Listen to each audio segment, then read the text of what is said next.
On a Je évoqué ne en vais parlant de jamais Kabila. analyser les choses de la même manière. En Alors, parlant de Joseph madame, Kabila, monsieur Epengue, ici on a soulevé, cette opposition. On a parlé justement aussi de cette association, Sauvons, le la fond, RDC, le Congo de Joseph, Kabila. Et justement, Sauvons la RDC s'était, exprimé en soutenant, la coalition, 64. Il avait appelé à aller plus loin, on se souvient. Et suite à cela, beaucoup, donc vous ont accusé d'être de mèche avec Kigali, disons, sous, la direction de Joseph Kabila. Aujourd'hui, que répondez-vous à cela? madame, aujourd'hui au Congo, dès que vous dites que vous n'êtes pas d'accord avec le changement de la Constitution, on vous associe avec Kagame.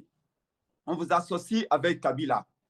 Nous, nous dans la plateforme C64, Kabila ne fait pas partie. Et nous, on n'a aucun lien avec Kabila, on n'a aucun lien avec Kagame. Kabila est un Congolais qui a qui mène son combat à sa manière. On Oula, s'est prononcé, nous, au sein de la Mouka, que nous sommes contre la rébellion. et Les condamné choses sont par ça. claires. Kabila a été l'allié de Tshisekedi pendant 3 ans. C'est Kabila qui a dépossédé Martin Fayulu du pouvoir pour les donner à Tshisekedi. Alors, s'il vous plaît, arrêtez-nous ces débats-là. Laissez-moi terminer, madame, pour vous dire que j'ai entendu dire que sous Tshisekedi, les villes mortes commençaient, c'est pas quelle heure, non. Nous avons travaillé avec l'IDPS pendant plus de 30 ans. La dernière ville morte organisée après la mort de Tshisekedi, c'était en 2016. C'était un échec, voyez-vous, un échec. Et même M. Tshisekedi, quand on organisait les villes mortes, en tout cas à partir de 2011, ce n'était pas dans tout le pays. Je vous parle comme quelqu'un qui organisait, qui participait à toutes ces villes mortes, voyez-vous. Donc, la comparaison n'est pas raison. On parle de la ville morte qui s'est limitée à quelques villes. Mais c'est notre stratégie. Nous savons ce que nous voulons. Nous Et en parlant de savons où nous stratégie, voulons le temps aller nous presse. avec ces... Quelles seront les prochaines actions? Et je vous apprends qu'après ici, nous allons à la réunion de toutes les forces de l'opposition, ainsi que les associations pour la démocratie et même les églises qui nous rejoignent, pour donner, plutôt annoncer au peuple la prochaine action de grande envergure. En ce qui me concerne, madame, il est très clair, nous ne sortons pas dans la rue par plaisir. J'ai entendu parler des faits insurrectionnels, non. Je vous rappelle, madame, que nous avions appelé le peuple à descendre dans la rue, plutôt à rester à la maison, le 3 juin. À la même date, le même jour, à la même heure, la force du progrès, la milice de l'UDPS, force du progrès, avait appelé également à manifester. La jeunesse de l'UDPS, à travers Christian Lumo, son leader, avait appelé à manifester. Lisanga Bonganga, un allié de l'UDPS, avait appelé à manifester. Le même jour, la même date, c'est comme ça que Prince Peng avait dit, peuple congolais, gardez vos biens à la maison, vos véhicules à la maison. C'est aussi pour protéger ce peuple-là par rapport au désordre que l'IDPS allait créer. Je vous rappelle, madame, que mon siège, le siège de mon parti de Congo, a été attaqué à 3 reprises cette année. À 3 reprises. L'IDPS a brûlé le siège du PPRD de Kabila. L'IDPS a attaqué à 4 reprises les sièges de l'Institut de Martin Fayulu. Donc, s'il y a un parti qui brûle, qui tue, qui viole au Congo, c'est bien l'IDPS. Et la dernière remarque, les reportages que vous avez balancés, Rapidement, on va passer à notre madame, deuxième les sujet. reportages que vous avez balancés, vous avez interviewé un journaliste de la RTNC, la chaîne nationale, Yves Abdallah. Mais quand vous venez interviewer les gens au Congo, allez voir la vraie population. Le monsieur qui parle d'abord d'interview, c'est un journaliste de la RTNC, une chaîne qui est au service de M. Tshisekedi, Oh là une là. chaîne qui est au service de l'IDPS. Comment voulez-vous qu'on vous dise la vérité? On a Ah, bien, sélectionné le monsieur Epengue, Non, monsieur on les Peña, alors pour nous, ça va faire c'est je pas prends danser. juste, c'est fait du temps. la parole là-dessus, monsieur Epengue. C'était Je suis désolé. une Je suis succession désolé. de, voilà, Et vous de interviewez les journalistes réactions de suite à Tshisekedi ça. pour les faire balancer dans Il votre n'y avait grande pas chaîne. que, Vous il y avait devez surtout revoir la cette façon de faire. chinoise, monsieur Epengue. Mais Qu'importe, il y avait surtout la population quinoise qui s'est exprimée. Et puis ce journaliste de RTNC, bien entendu, il en est un, mais il y avait une population derrière lui pour montrer que justement il y avait du Non, mais mouvement. J'ai c'est mis un ma, monsieur Peut-être qui même- vote pour j'ai mis Tshisekedi. une préoccupation juste. Monsieur Epenge, vous pouvez nous écouter aussi, hein? On n'est pas à un meeting. Non, je voulais juste dire que, pour vous montrer qu'il n'y a pas il y a pas des Tshisekedi ici. Moi, j'ai, par exemple, au regard de la panoplie des vidéos que j'ai reçues hier, je n'ai pas, par exemple, j'ai vu, je ne sais pas si c'est un force de l'ordre ou autre, demander à des magasins d'ouvrir. Ça, par contre, je l'ai noté hier au cours d'une vidéo. C'est pour dire que, à M. Epenge que nous ne sommes pas Bien. voilà, ça c'est la première chose. La deuxième chose, c'est important de le dire. Je reviens sur la vitalité démocratique dans ce pays qu'est la RDC. J'ai beau entendre dire tout ce que j'ai entendu, il doit se féliciter du fait qu'il sortira de là, personne ne viendra le bousculer. Ça, il faut qu'il le comprenne. Et troisième chose, et ça c'est une préoccupation majeure, pour l'opposition dans son ensemble, il y a un glissement, et Armand en a énormément parlé hier. Tant que la crise à l'Est ne sera pas résolue, un glissement de fait est en train de se faire. Au lieu de pérorer comme est en train de faire M. Epenge, je lui demande de convoquer un minimum d'intelligence et de regarder véritablement si, au terme de 2028, la crise à l'Est continue. La Constitution est claire là-dessus. Les élections ne peuvent s'organiser que dans une intégrité territoriale reconnue en paix. Donc, au lieu de pérorer comme vous êtes en train de le faire, parce que vous êtes en train de faire de l'activisme, vous ne faites pas de la politique, je pense qu'il faut poser les problèmes de manière politique, de manière responsable, parce que lorsque j'écoute les Congolais, ils sont préoccupés par la guerre à l'Est, ils sont préoccupés par leur quotidien.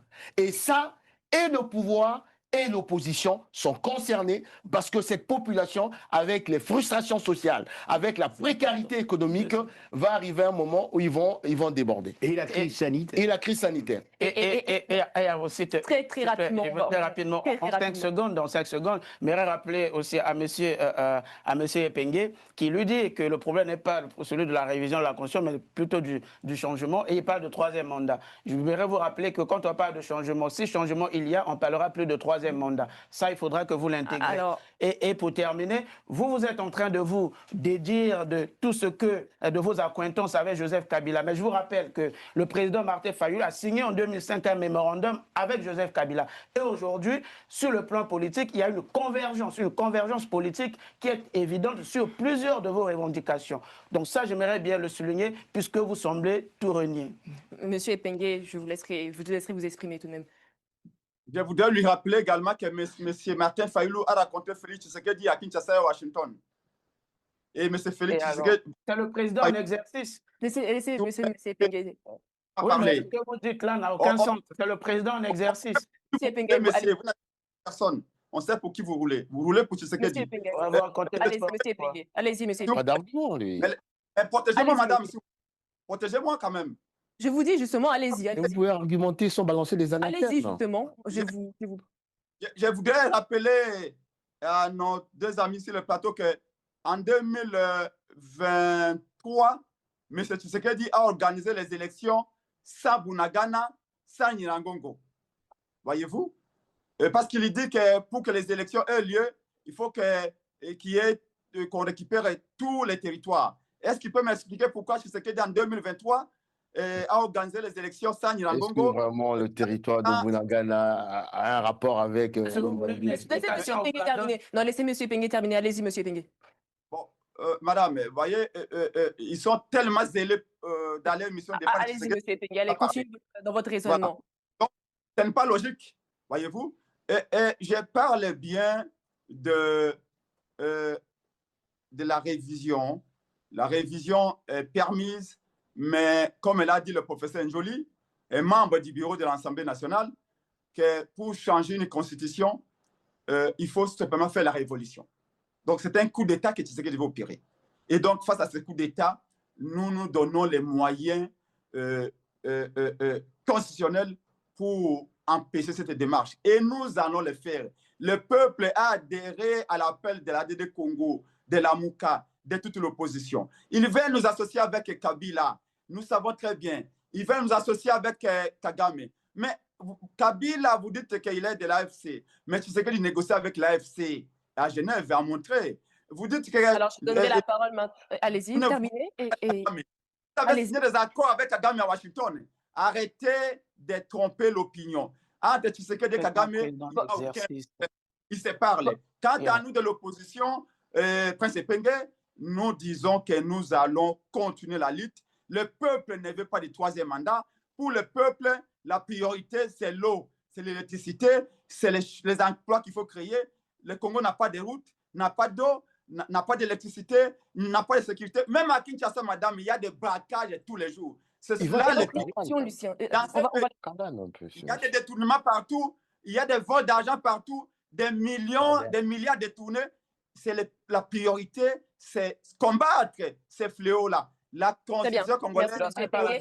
Alors, merci, M. Pengue. On laisse la parole à Lucien Pambou, même qui se sont beaucoup exprimés. Alors, monsieur, j'ai l'impression effectivement que vous allez dans tous les sens. C'est-à-dire que vous confondez, comme Maître l'a dit, révision et changement. De toutes les façons, pour vous, c'est la même chose.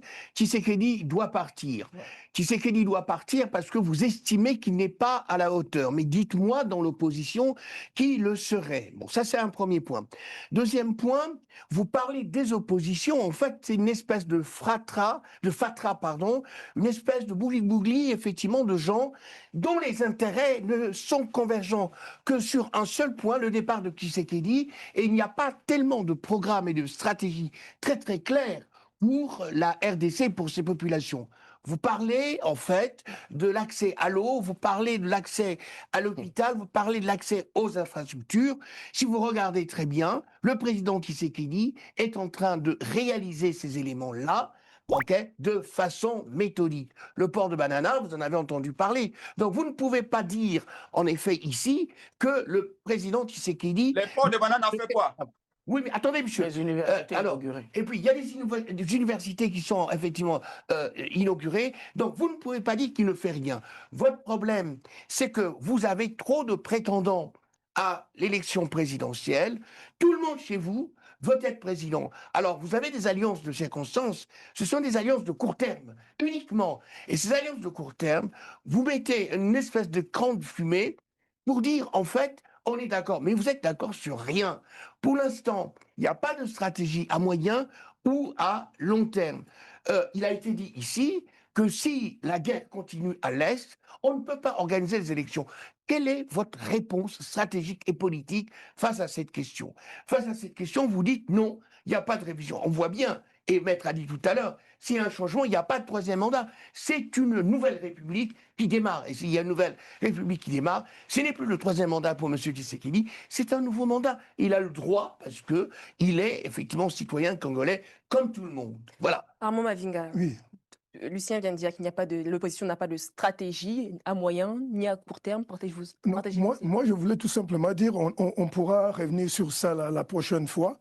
C'est-à-dire, nous sommes là devant un piège pour l'opposition, un piège aussi pour la majorité. Quel piège? Piège, d'abord, quand l'opposition dit qu'il ne faut pas réviser la Constitution, ils sont dans leurs droits. Mais on ne peut pas empêcher que les gens réfléchissent sur la possibilité de mettre en œuvre le référendum. On ne peut pas empêcher les gens de réfléchir sur le changement de la Constitution. Pourquoi je l'ai dit? Parce que moi, je suis de ceux qui, en 2006, avaient réfléchi en disant que cette Constitution, il fallait la changer. J'avais écrit. Et je dois vous dire, si vous vous posez des questions fondamentales concernant la Constitution, en vous disant, c'est de quel peuple on est en train de parler? Si vous faisiez une approche historique, en disant que je ne me limite pas à la conférence de Berlin. Je vais d'abord ce que nous étions avant la conférence de Berlin. Parce que nous ne devons pas accepter d'être un peuple qui a été créé par les autres. Nous sommes un peuple qui existons avant que nous soyons créés par les autres. Quand vous allez dans cette approche historique, vous verrez, il se pose même une question quand on dit nous, peuple, le peuple. C'est de quel peuple il s'agit? Et quand vous allez dans la profondeur de cette dimension ontologique de ce que nous sommes comme Muntu, par rapport à cette constitution, vous verrez que les auteurs qui ont verrouillé l'article 220, ils avaient commis une faute. fait une analyse approfondie de ce que nous sommes sur le plan de notre identité. C'est-à-dire, verrouiller le mandat, je suis d'accord. Il est mandat, 2 mandats, ça suffit, c'est bon, c'est la continuité. Mais les autres aspects... Vous opposez au 3e mandat. Non, les autres aspects qu'on avait verrouillés, c'est par rapport à notre identité profonde. Si on avait bien défini l'identité profonde de notre pays et de nous en tant que peuple, quel peuple sommes-nous, on verrait que certains aspects de l'article 220, on pourrait... Mais là, je ne demande pas qu'on puisse violer automatiquement l'ordre qui a été l'ordre actuel. De l'autre côté, la majorité, il pose un problème de changement de la Constitution, mais il pose mal le prémisse qui doivent nous amener au changement de la Constitution, le diagnostic. C'est-à-dire qu'il n'y a pas eu une véritable définition. Quel est ce pacte national? Parce que pour qu'il y ait changement de la Constitution, il faut proposer un nouveau pacte social. Et c'est ce que moi j'avais préconisé déjà à l'époque. Mais tu parles de quel peuple? Je ne comprends pas. Non, mais c'est ça. Je ne suis pas, mais justement, ça me semble tellement large. Non, oui. Mais oui, mais je ne comprends pas. Non, Définis non, d'un côté, tu dis le peuple, mais non. le peuple, la limite, la il faut dire. le peuple de la République qu'on appelle le peuple congolais. C'est-à-dire, Sans précis, Armand. Oui, Sans précis. C'est pas clairement. alors, donc c'est pour dire de notre côté aussi, Oui, il faut proposer un véritable pacte national qui doit nous amener au changement. C'est-à-dire que changer, oui. Grosso modo, vous évoquez l'idée du dialogue. Et la transition, C'est ça. et la transition. L'idée du dialogue. Mais là, il faut réagir très rapidement. Si vous posez aujourd'hui la question à M. Epengue, si vous posez aujourd'hui la question à M. Epengue et compagnie, vous leur dites pourquoi vous voulez faire barrage au changement de la Constitution. Et la réponse sera on ne veut pas le 3e mandat pour Tshisekedi. Ils n'ont pas de projet, ils n'ont pas de perspective. On laisse M. Epengue répondre à cette question, mais... Je pense que tel que c'est préconisé par la majorité, il n'y a pas de problème de 3e mandat. Non, ben, c'est ce qu'il dit. En fait, je veux avoir un dernier mot, si possible, par rapport à ça. Un consensus national pour redéfinir la vie. Je pense qu'il faut multiplier ce genre d'exercice, qu'on puisse échanger avec l'opposition. Hein, pourquoi? Parce que on regarde des analyses qu'on peut nous balancer, mais nous sommes des gens sérieux. Moi, à la fin, pour la fin de cette émission, pour mon dernier mot, je dis ceci. Et je reviens sur ce que disait le président Félix Tshisekedi. Il a dit il y a des hommes d'État et des politiciens.